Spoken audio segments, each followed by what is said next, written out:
What's up guys, Dr. Golbeck, and today I want to talk about 5 things that I wish I knew when I was younger related to exercise. Now I've heard this over and over and over again, wait till you're 30. And I'm pushing 30 and I feel pretty good. But I think I could feel even better if I would have known these things when I was younger. And so today I want to give you the 5 things that I think are most beneficial when it comes to exercise for longevity and health for your whole life instead of just looking good when you're 20. So let's take a look. Number 1, aesthetic is a thing, but it is definitely not everything, and it's probably a smaller piece of the puzzle than we give it credit for. Look good, feel good is sort of true. Most of the time, whenever we look a certain way that we think we're supposed to, we're gonna feel good, but when it comes to function, it doesn't necessarily matter so much. There are people in bigger bodies that can kill me in a marathon, and there are people that are much skinnier than me that can lift a lot more weight than I can. So just because we may not have the six-pack or the biceps that we think we're supposed to have, doesn't necessarily mean that we are healthier or that we are gonna feel better because of it. Number 2, not everybody knows what they're talking about.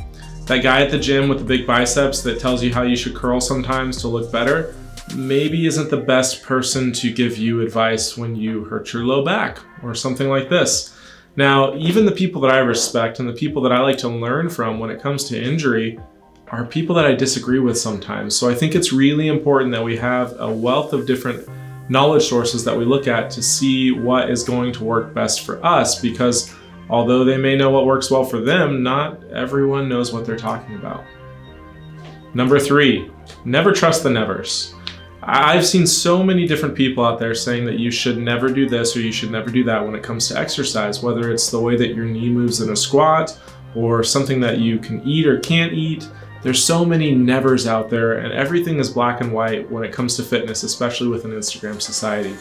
For me, I like to take the things that we're not supposed to do and get my body ready to do them and make them look pretty. And that may look different for everyone, but anyone who has an ultimatum or anyone who has the answer is usually someone that I don't give much credit for what they know. Number 4, when it comes to health, there is sort of a magic pill, but the caveat with the magic pill is that you have to continue taking it daily. There's not just one pill that you take and it's done. Consistency. Consistency is key when it comes to exercise, and I've heard this forever, but it never really made sense to me until I actually started doing it. Just doing the dang thing is really the way to get better at the dang thing. And so finding something that works well for you and being consistent with it. And this doesn't necessarily mean you're 4 weeks to splits. This may mean 18 months to splits, 18 months for whatever it is that you're trying to do. This could take a long time. So you want to find something that's sustainable that you're going to be able to do consistently.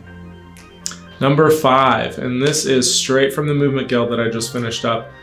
And it was so simple but so profound that you move is greater than how you move. We have so many things that we want to do and so many Instagram profiles that look really cool, and it gets to a point where sometimes we just don't do anything because we can't do the crazy thing that we saw online, when it's so much more important just to move. Find something that feels good to you and do it and get consistent with it, because over time, as long as we're not having these limiting factors like trying to do something we're not ready for, your range is going to grow, your strength is going to grow, you're going to get better.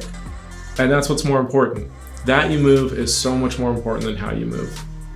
All right, guys, so these are the 5 things I wish I knew when I was younger, and I'm so happy that I know them now because they help me be able to do pretty much anything I want to do without worrying so much about getting hurt, because I have these 5 principles that keep me grounded when it comes to movement. And so come up with 5 for you, or take these principles and use them for your own. And really, these are things that you can start doing to fix yourself, because if you can, you should. And if you can't, we're here.